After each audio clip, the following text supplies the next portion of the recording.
it's Mark from Get Fit, the far-infrared light therapy specialist. Thanks very much for joining me today. Now, I wanted to share with you a little bit of my story, explaining how and why Get Fit actually even came into being. There's quite a story behind it, and I hope you'll enjoy listening to this. So once upon a lifetime, in the mid-80s, I was a charter surveyor in commercial property, and the market was booming, and to all intents and purposes, I was a happy camper. Everything was going very well. I was working hard, I was successful, I was young. Everything appeared to be absolutely rosy in the garden.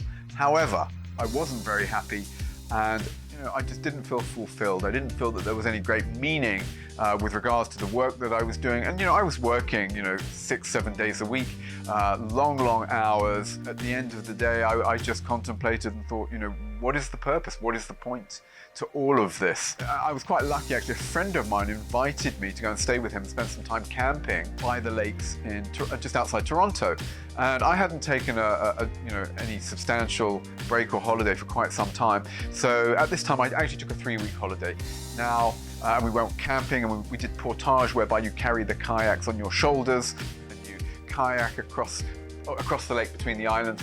And the reason I mention that is because, sometimes we get so caught up in life with the day-to-day that we just lose touch with ourselves. And I have to say that taking that break actually changed my life. Having been away from work, from the corporate world for 3 weeks, and just really getting into nature, it changed everything, because I realized that, I wasn't happy. And I also understood that it's time to make a decision and to change my life. Now, I didn't have any idea what that meant, but I knew it was time to take a break. And I knew what wasn't working for me in my life, what wasn't ticking the boxes. So when I got back, I decided, I was going to exit the corporate world. Now, this didn't happen immediately. I actually made a transition, over about 2 years, and eventually I exited the corporate world. And, one morning, actually, I woke up and I had 2 really simple questions. Who am I and why am I alive? And you know what? I didn't have any idea of the answers to those questions. I really had no clue. And really simple questions, but again, I did not know the answers. I had become aware of a location, a place actually in the Himalayas that was meant to be quite a mystical place, filled with wise men and sages. And I'd read accounts of people that had had really incredible experiences when they visited this area and had met with some of these wise men. And I thought, what? I think that's what I'm going to do. It sounds like a plan. I think I will conclude all my affairs in the UK and go and spend time and visit this location and see if I can meet some of these wise men and be any the wiser. Now, at that time, I hadn't told my family or my loved ones, but my decision was actually, that I wasn't coming back unless I got my answers. I was absolutely resolute that I would make this trip. I would either find the answers or I wouldn't come back. That was my decision. Now, I didn't tell anybody. I didn't want to concern anybody, but that was the mindset with which I was going on this journey. I was totally committed to finding the answers, no matter what it took. It didn't matter what the price was. I wanted my answers. So I departed and began my journey. Now, at the time, I had no idea this was going to be the beginning of an 8-year journey.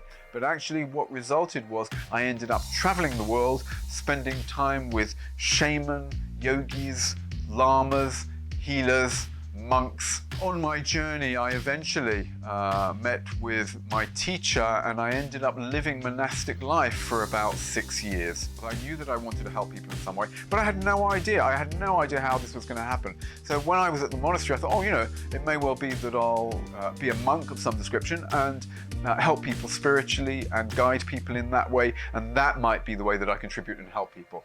But suffice it to say, monastic life, it was 6 years of absolute hell. I wasn't cut out for monastic life, and I came to realize this.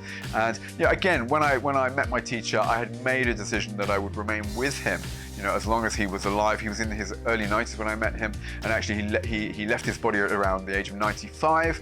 And at that time, again, I had a decision to make. Would I remain in the monastery or would I leave? And I made a commitment again to help with the transition, shall we say, of the organization while the new successor was taking over from my teacher. And I remained another 2 years.